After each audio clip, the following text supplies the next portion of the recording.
नारी बहुत ही सुंदर है, अपनी पति की सेवा करती है, आठों पहर अपने पति के चरणों में ध्यान करती है, सेवा सत्कार सम्मान करती है और स्वामी को ही परमेश्वर मानती है। इतनी अच्छी। इधर क्या होता है भैया कि धीरे धीरे करके राजा उत्तानपाद काफी उम्र से हो जाते हैं और सभा में यही आयोजन होने लगता है प्रजा में कि हमारे जो महाराज हैं इनके कोई संतान नहीं है और संतान नहीं है तो आगे राजा कौन बनेगा। तो सब सभा में सवाल उठाने लगे कि अब महाराज के बाद कौन उत्तराधिकारी बनेगा। इधर जो सुरुचि है इनके कान में धीरे धीरे करके खबर पहुंच जाती है भैया अगर कोई बात छिड़ी जाए गांव में, कोई बात छिड़ी जाए तो धीरे धीरे करके पहुंच ही जाती है कि तुम्हारे विषय में ऐसा लोग कह रहे हैं। ऐसा ही हुआ राजा उत्तानपाद के साथ। राजा उत्तानपाद अपनी प्रजा को पुत्र के समान मानते थे, प्रजा में किसी प्रकार का मतभेद नहीं करते थे, किसी भी प्रकार का कोई दुख नहीं होने देते थे। इतने अच्छे राजा थे। सुरुचि जो थी कहती है महाराज मुझे जो है दासियों द्वारा संदेश मिला है महाराज, मैं कितनी अभागन हूँ महाराज जो आपको सुख नहीं दे सकते। महाराज ने कहा देवी कौन सा सुख जो आपने हमको नहीं दिया। आप इतनी अच्छी धर्म प्राण मुझे पत्नी मिली है, ये तो मेरा सौभाग्य है। उत्तानपाद से बोल पड़ी सुरुचि स्वामी मैं आपसे कुछ कहना चाहती हूँ। कहा बोलो देवी। कहा स्वामी प्रजा में मतभेद हो गया है और स्वामी आपका भी दुख मुझसे देखा नहीं जाता। ऐसा करिए मैं आपसे जो कुछ कहूँ आप मेरी बात को मान लीजिए। उत्तानपाद बोले देवी बताओ क्या बात है। कहा स्वामी मेरे विचार से एक सम्मति। कहा कौन सी सम्मति। कहा स्वामी आप जो अपने यहाँ है अपने यहाँ भी बालक हो सकता है, मैं जानती हूँ उसका उपाय। तो उत्तानपाद बोल पड़े देवी जब जानती थी तो पहले बता दिया होता। कहा हाँ स्वामी अब मैं बता रही हूँ। तो कहा बताओ। कहा स्वामी आप दूसरा विवाह कर लीजिए। बोल पड़े उत्तानपाद नहीं मैं दूसरा विवाह नहीं करूंगा।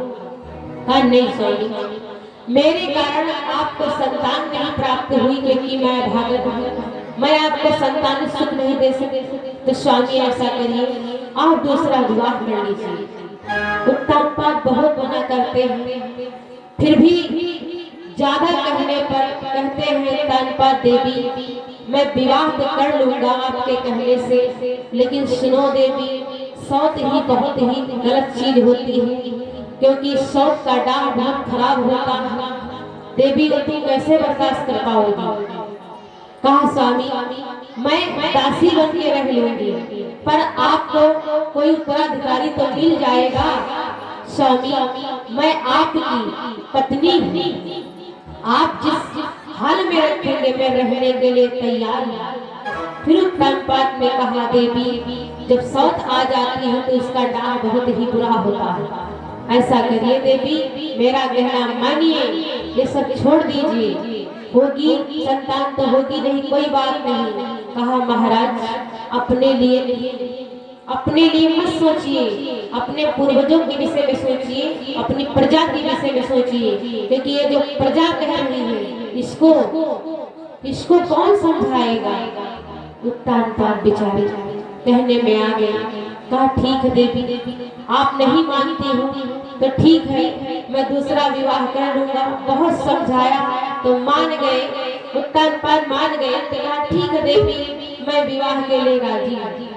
और ये जो सुरुचि नामक कन्या है भैया इसकी एक बहन थी सुनीति। सुनीति का अर्थ होता है असम्मत। अब जितनी माताएं बहनें हमारी नए नए विवाह में आती है तो असम्मत ही लेकर आती है। तुरंत मेरा बेड आया है, मेरी टीवी आई, मेरे सीडी आया है, मेरा चरपहिया आया है, मेरे ये वो दुनिया का कबाड़ आया है, मेरे कमरे में रखो। और सुनो, ये तुम्हारे भैया चटके बड़के, इनको अपने कमरे में रखना अलग, हमारे कमरे में नहीं आने पाए। क्यों? क्योंकि हमारे पापा ने लेकर के दिया, बहुत महंगे। बताओ, गांव में हमने बहुत लोगों को देखा दहेज में गाड़ी पाई। हकीकत की बात कहते हैं, झूठ बहुत कम, ये सब बवाल वाली बात नहीं। हकीकत की जो देखे वो बता। गांव में एक बच्चे को मिली गाड़ी, पल्सर बोलते, उसकी पत्नी आई, साल बीतने लगा धीरे धीरे, तो आई कहने लगी तुम्हारे घर वालों ने बताया था कि तुम्हारे पास 5 बीघे की जमीन है और तुम्हारे पास जमीन तो सिर्फ 1 बीघे है, हमारे पास से गाड़ी क्यों ले ली? कहा हमारे पास से गाड़ी क्यों ले ली? सोफा ले लिया, फ्रिज ले लिया, मेरी गाड़ी मेरे कमरे में बंद करो। अपने पति को गाड़ी नहीं छूने देती, कहती सुनो मेरी गाड़ी मत छूना, मेरे बाप ने दिया। क्या बोले थे तुम्हारे घर में? 5 बीघा खेती, और खेती कितनी है? 1 बीघे। बताओ, ऐसे ऐसे लोग बड़े बड़े, ऐसे ऐसे बहनें बड़े हुए, ऐसा करना चाहिए? हाँ, तुमसे क्या मतलब? तुम्हारा भाग्य तो तुमको लेकर के गया, 5 बीघे है, 10 बीघे है, ये तुम्हारा भाग्य लेकर के गया है। क्यों? क्योंकि चिट्ठियां पढ़िया तो भैया सब कोई बात सकता है, लेकिन कर्म नहीं बात सकता। क्यों? क्योंकि कहा गया है ये हाथों की चंद लकीरें, इनमें लिखी सबकी तकदीर। ये हाथों की चंद लकीरें, इनमें लिखी सबकी तकदीर। कागज हो तो फाड़ के फेंकूं, भाग्य का लेखा कौन मिटाए। बाबुल भी रोए, बेटी भी रोए, माँ के कलेजे के टुकड़े रोए। बाबुल भी रोए, बेटी भी रोए, माँ के कलेजे के टुकड़े रोए। कोई जन्म दे, कोई ले जाए, कोई जन्म दे, कोई ले जाए। माँ के कलेजे के टुकड़े रोए। बाबुल भी रोए, बेटी भी रोए।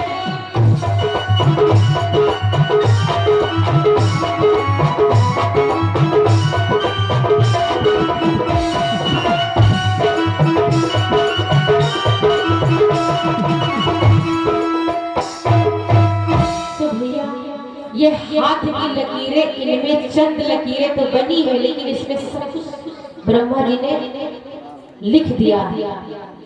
परंतु एक बात और कही जाती है कि माता पिता जन्म के साथी होते हैं, परंतु कर्म का साथी कौन होता है? पता है किसी के? पता नहीं? पता माताएं जानती हैं कर्म का साथी कौन होता है? जन्म के साथी माता पिता है, और कर्म के दाता आप प्रभु। जन्म के दाता माता पिता है, आप कर्म के दाता हो। कौन है? जोड़ लो, देख लो, शायद समझ में आ जाए। भैया जानते हैं, जानते हैं। जन्म के दाता माता पिता है, आप कर्म के दाता हो। आप खिलाते हो ईश्वर से, आप ही भाग्य विधाता हो, आप ही भाग्य विधाता हो। दुखिया मन को रोगी तन को, दुखिया मन को रोगी तन को, मिलता है आराम आपके चरणों में।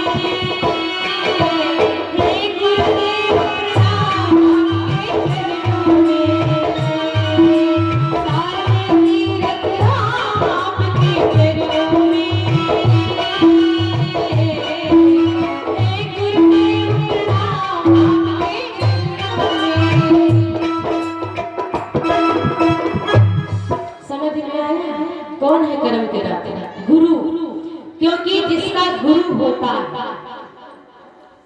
सच्चा गुरु भगवान का भक्त हो, वो तुम्हारा किस्मत अवश्य बदल देगा। क्यों? क्योंकि सत्य लिखा है, सत्य लिखा है, क्योंकि वेदों में भी ग्रंथों में भी वर्णन है। इसीलिए कहा जाता कि सात दीप नवखंड में और लेखन सब बन रहा, गुरु के सब होत है, गुण लिखा न जा। भैया सागर की तो था लगा सकते हो थर्मामीटर 2 मिनट के मीटर लगा के, लेकिन गुरु के ज्ञान की था नहीं लगा सकते, कभी नहीं लगा सकते हो, क्योंकि ज्ञान का सागर है। इसीलिए तो बोला गया है कि आप कर्म के दाता हो, आप मिलाते हो ईश्वर से, आप ही भाग्य विधाता। भगवान स्वयं ही कहते हैं कि सबसे पहले गुरु। अब देखो एक चौपाई स्वामी जी ने वर्णन की है रामचरितमानस से। प्रातः काल उठे रघुनाथ, मात पिता गुरु नावत माता। प्रातः काल उठे रघुनाथ, मात पिता गुरु नावत माता।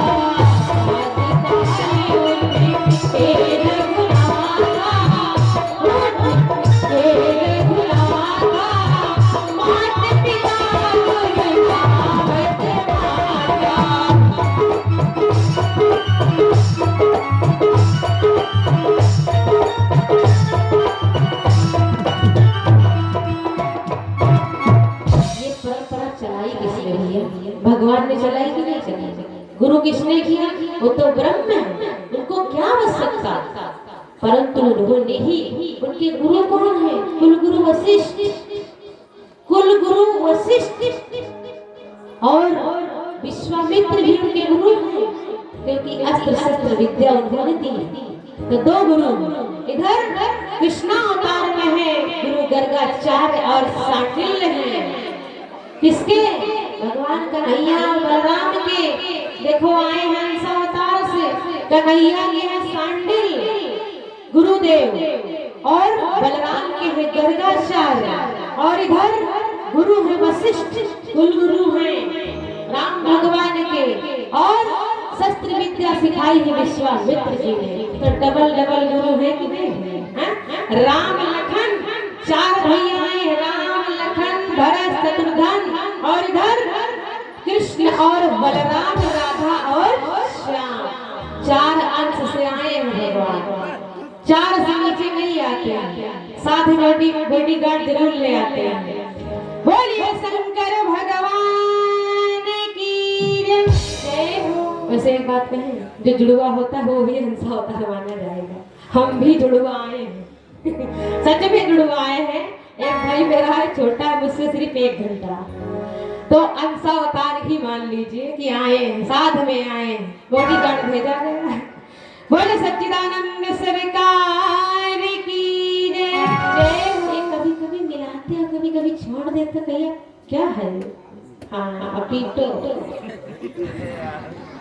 हाँ ये मार खाना चाहते हैं, जैसे लोग कहावत में कहते हैं रात में बातों से नहीं होते हैं। भगवान की जय हो। कि सुरुचि समझाती है कि स्वामी आप दूसरा विवाह कर लीजिए, उत्तर मान जाते हैं और सुरुचि नामक कन्या से विवाह करते। सुनीति है बड़ी और सुरुचि है छोटी, और लेकर के डोला आए, और डोला जो लेकर के आए तो सुरुचि जो है देखते हैं कि रानी जो है थाल लिए खड़ी हुई, बेचारी बड़ी रानी तो बड़ी सीधी थी कि मेरी छोटी बहन आ रही है। वो आरती लेकर के आगमन के लिए खड़ी थी, स्वागत के लिए। और महाराज से सुरुचि बोल पड़ी, महाराज ये बताइए ये कौन खड़ी है?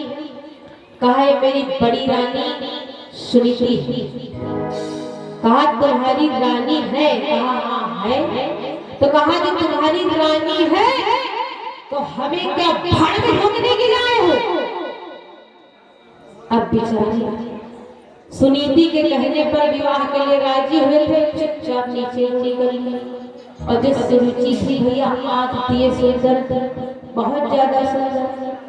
इधर महाराज को खोटी खड़ी सुनाने लगे और महाराज से कहा, सुनो ये सामने खड़ी हुई है, इसको हटाओ मेरी नजर से। बताओ है बहन वो कितनी सीधी है, ये मेरी छोटी बहन, उसको ये मान रही कि मेरी छोटी बहन सत्कार के लिए खड़ी है, और छोटी वाली क्या कर रही है, तिरस्कार पे तुल रही है।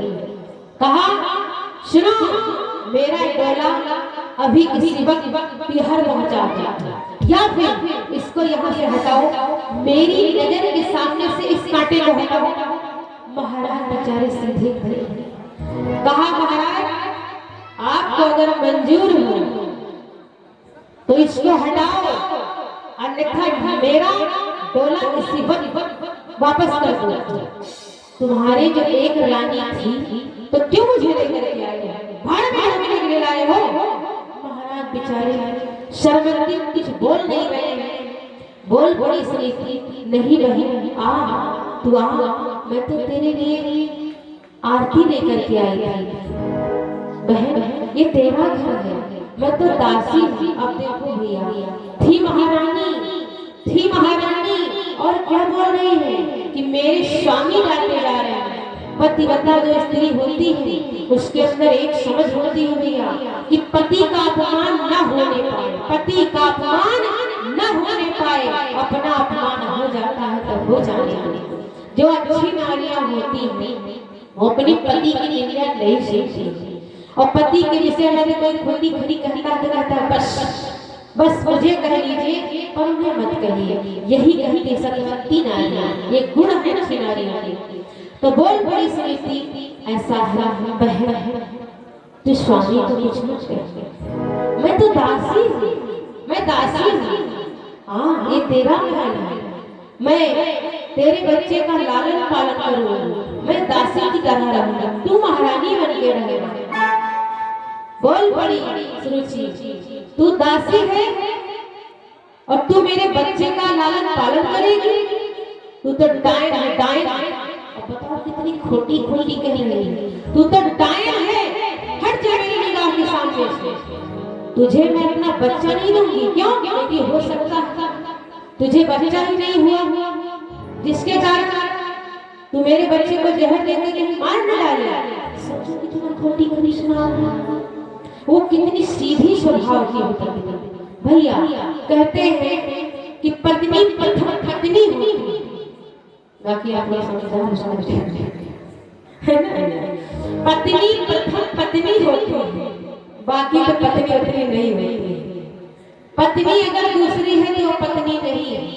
सिद्धि अगर डबल हुई तो समझ लेना डबल हो गया, क्योंकि प्रथम पत्नी होती है और डबल अगर साथ में हो गई तो दिक्कत खड़ी, क्योंकि जो प्रथम पत्नी है वो आपकी श्रेष्ठता, आपका मान मर्यादा सदा बनाएगी।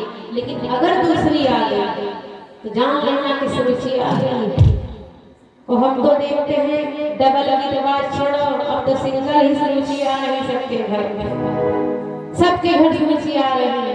सुरुचि का अर्थ होता है भैया असम्मत को कहते हैं सुरुचि।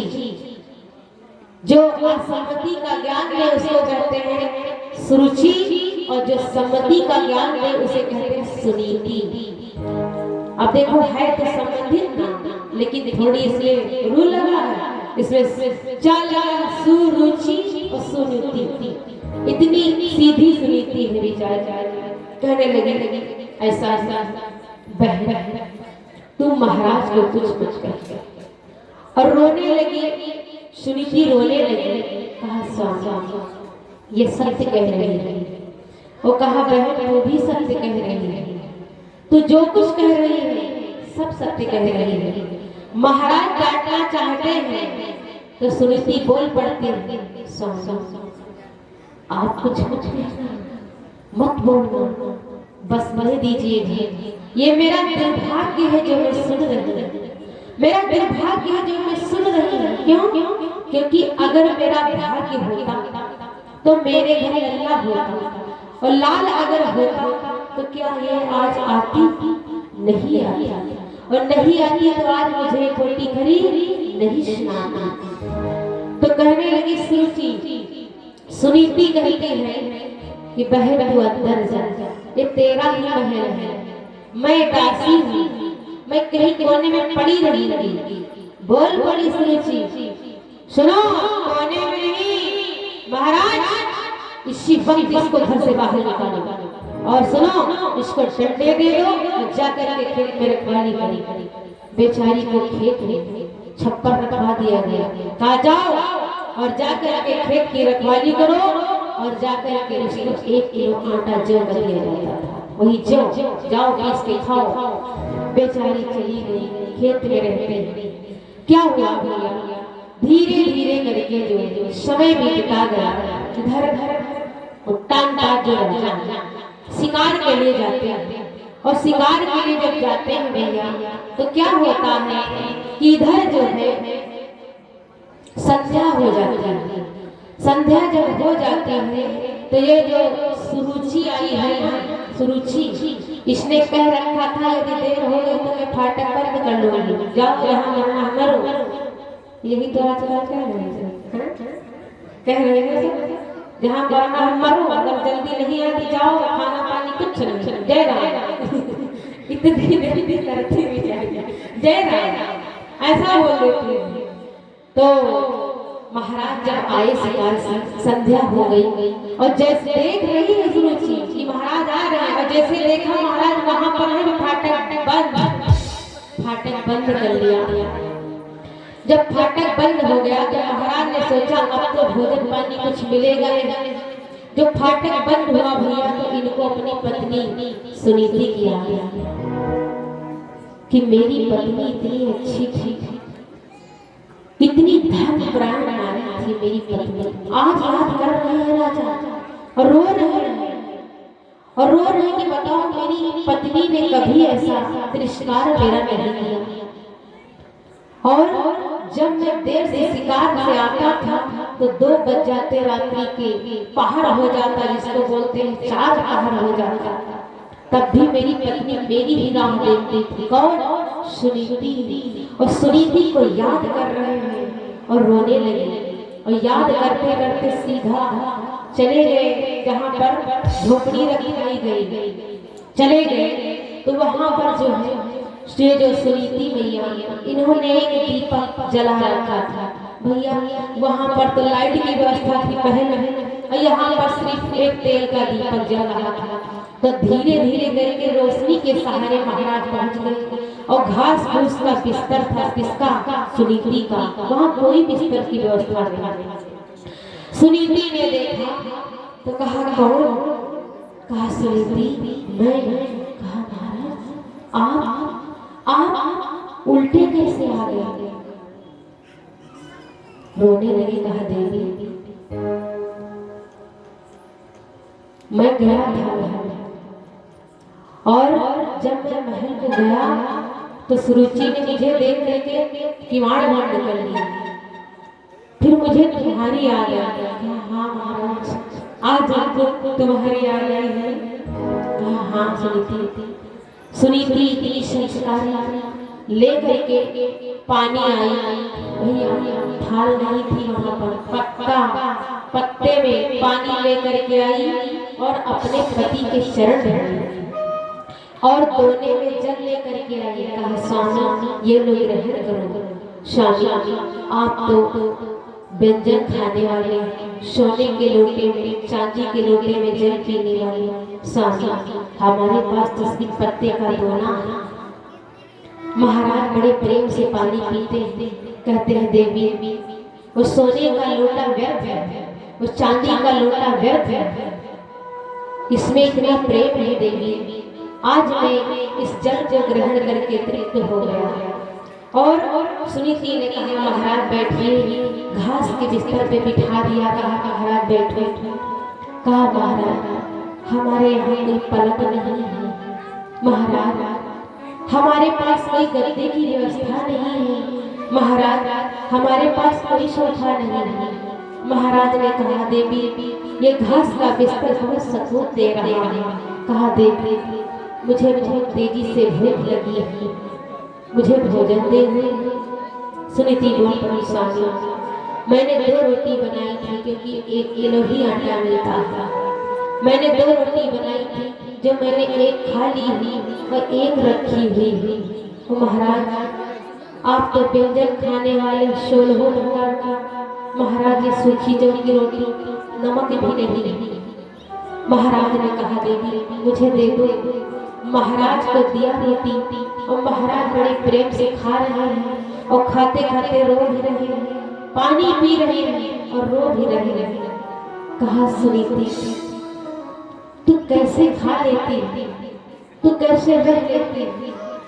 सुनीति ने कहा प्रभु ये मेरा भाग्य है, ये मेरा भाग्य है जो मैंने पिछले जन्म में कर रखे थे जो आज पा रहा है। स्वामी कोई बात नहीं है, मेरा भाग्य ही है ऐसा। तो महाराज बोल पड़े देवी तुमने गलत किया, तुमने क्यों मुझे उस्काया, क्यों मुझे इतना परेशान किया कि दूसरा विवाह कर लो। मैंने विवाह ना किया होता तो हे रानी तुम्हें ऐसा दुख भी नहीं भोगना पड़ता। महारानी बोल पड़ी स्वामी आप सुखी हैं तो मैं भी सुखी हूँ। तो कहा ऐसा करो महल की तरफ चलो। कहा नहीं स्वामी मैं नहीं जाऊंगी। तो सुरुचि से कहते हैं उत्तानता देवी ऐसा करो अब मैं चलना चाहता हूँ। तो इधर उत्तानता चले आते हैं और बहुत दुखी भी कि बताओ एक रानी वो हो कि जो मुझे देख करके किवाड़ बंद कर ली है और एक रानी ये है कि रात भर ठहरे रहे, रात भर हमारे पैरों को मिलती रही क्योंकि वो यही करती थी। सुनीति जो थी भैया जब महाराज शिकार से आते थे भोजन पानी के बाद उनके पैरों की सेवा करती थी। तो सेवा वैसे ही की, सम्मान में कोई कमी नहीं की। और कोई अगर कन्या होती आज की तो बोल पड़ती तुमने फोन नहीं किया, बड़े सेठ बन गए, अपनी अम्मा का ज्यादा करना मानते हैं, फोन क्यों नहीं किया। बहुत बातें आती हैं, अब बताओ ऐसा कैसे नहीं करती। अगर एक दिन फोन लेट हो गया, हम देखते हैं माताओं की एक आदत हो गई, अगर घर में भैया कोई कार्य में व्यस्त हो गए, कहीं चले गए नहीं गए, तुमको लेने गए तो आए नहीं, हम नहीं आएंगे जाओ। परंतु सुनीति की सहमति की एक शब्द शिकायत आई कि स्वामी कि तुम्हारे कारण से हमें ऐसा दुख मिला। और एक पल की ये भी ने शिकायत की कि मैं भी महारानी हूँ, मेरा भी इतना अधिकार है, इतना इसका उतना मेरा। लेकिन कहा नहीं स्वामी मैं दासी बन के रही हूँ। क्यों? क्योंकि आपकी प्रसन्नता ही मेरी प्रसन्नता है। इधर क्या होता है भैया 9 माह बाद दोनों को बालक होते हैं। इधर बालक होते हैं भैया, इधर जो सुरुचि है इनको होते हैं ध्रुव, इनको सुनीति माता को ध्रुव होते हैं। और इधर जो सुरुचि इसको होते हैं उत्तम, क्योंकि पिता से नाम संबंधित रखा गया है। पर किस्मत जुदा जुदा है। देखो पिता तो एक है पर किस्मत जुदा जुदा है। एक वृक्ष की 2 डाली पर किस्मत जुदा जुदा है। डाली जाए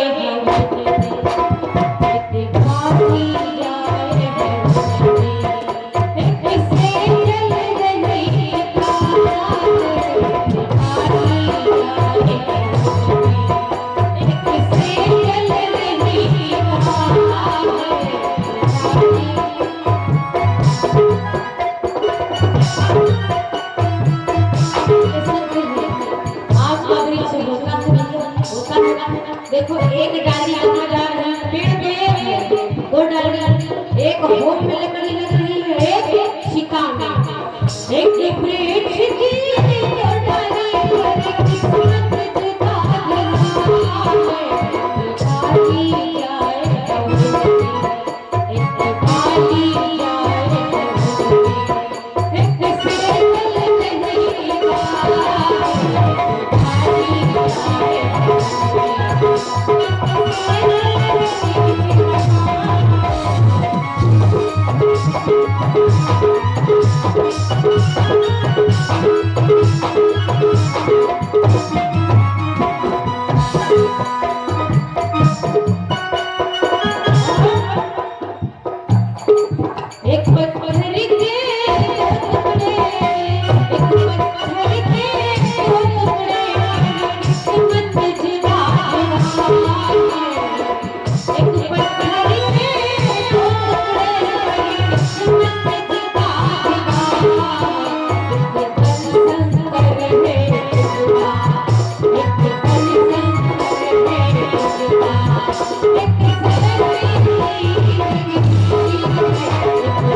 तो हुए हैं भैया, पिता एक है पर किस्मत जुदा जुदा है।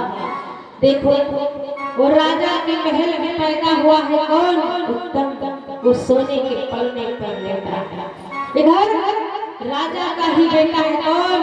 ध्रुव, पत्ते पे पड़ा। और किस्मत देखो, पिता एक है पर किस्मत जुदा जुदा है। क्या होता है?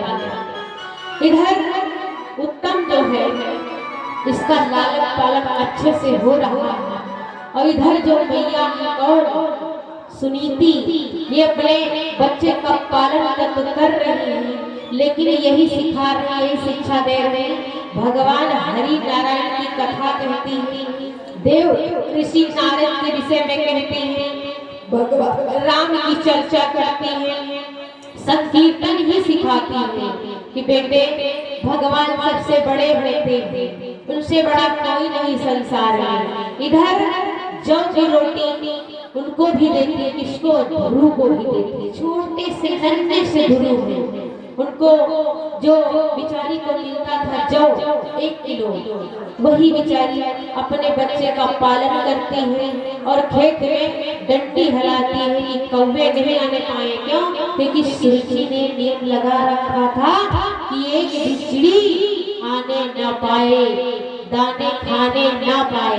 और ये भी नियम लगा रखा था जो दही रखा था कि सुनो ये दही रख देते हैं, किए रखा दी, सुनो कौवे इसके चोट न डाले पाए। इस प्रकार से इतनी गारंटी दे रखी, बिचारी क्या करे, दासी दासी का कार्य कर रही है, पर शिक्षा ध्रुव को बहुत अच्छी दे रही है। और हर माताओं को शिक्षा अच्छी ही देनी चाहिए बच्चों को।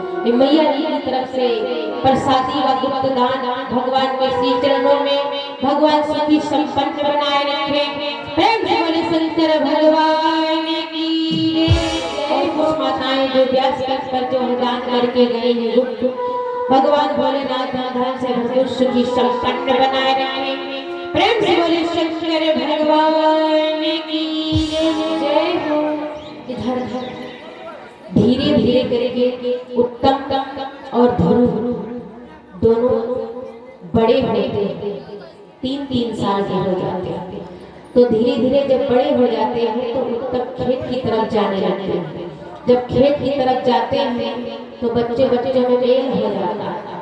जब ध्रुव को देखते हैं तो कहते हैं कि तुम यहाँ, तुम कौन हो? कहा ये मेरा खेत है, ये मेरा खेत है। तो वो बोल पड़ता है उत्तम ये मेरा खेत है। कहा तुम्हारा खेत नहीं, मैं इस खेत में रहता हूँ, मेरी बेटी भी इसी में है, ये मेरा खेत है। कहा नहीं ये मेरा खेत है, मेरे पिता का खेत है। तो कहा होगा तुम्हारा खेत, ये मेरा है, मैं जानता हूँ। तो उसने कहा उत्तम ने कि ऐसा है तुम मुझसे दोस्ती करोगे? कहा भैया, कहा आप राजा के पुत्र हैं और कहा मैं दासी भैया, कहा राजा भोज कहाँ बनते, हमारी तुम्हारी जोड़ी कहाँ फिरेगी भैया? आप बड़े हैं, आप राजा के बेटे हैं और मैं दासी। ध्रुव को नहीं बताया था, सुनीति माता ने नहीं बताया था कि तुम्हारे पिता उत्तमपाद है, नहीं बताया है। इधर क्या होता है, धीरे धीरे करके दोनों बालकों में प्रेम बढ़ने लगता है। तो ध्रुव और उत्तम, ध्रुव जानते हैं, ध्रुव खेत में रहते हैं तो उत्तम रोज उनसे मुलाकात करने जाते हैं। धीरे धीरे करके ये पता चल जाता है इसको, सुरुचि को, कि ये हम जो मेरा पुत्र है उत्तम, ये हमको लगता है मेरी सौत के पुत्र से मिलने जाता है। तो क्या करती है, जानकारी पा जाती है दूतों द्वारा, तो कहती है कि मैं अपने पुत्र को जाने नहीं दूंगी। अपने उत्तम को रोक लेती है, उत्तम आज के बाद तो खेत को नहीं जाओगे।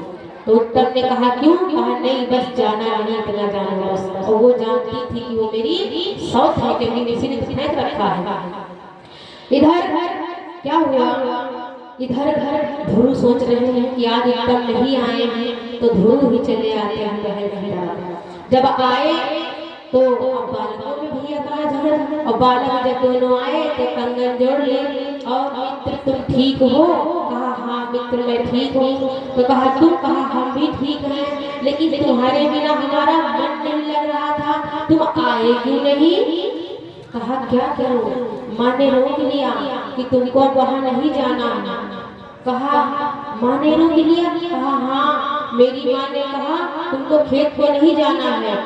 कहा मैंने कहा था ना कि तुम बड़े हो और मैं छोटा हूँ, इसीलिए ना मैं गरीब हूँ। कहा हाँ। कहा कि आज के बाद नहीं जाना।